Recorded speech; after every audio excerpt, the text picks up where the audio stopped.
नगर में मतदान के दौरान उस समय अफरा तफरी मच गई जब एक शराब के नशे में धुत पुलिसकर्मी ने अपने सिविल नशेड़ी साथी के हाथ में सरकारी राइफल थमा दी।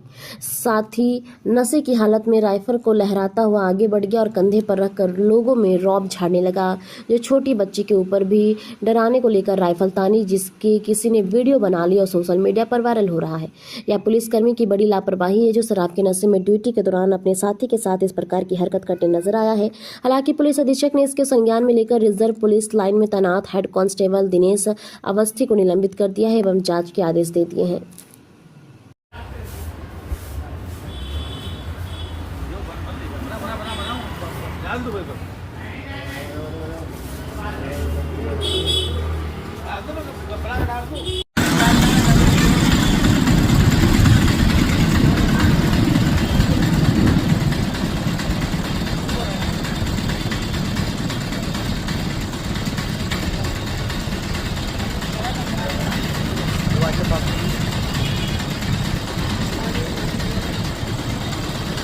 हेलो।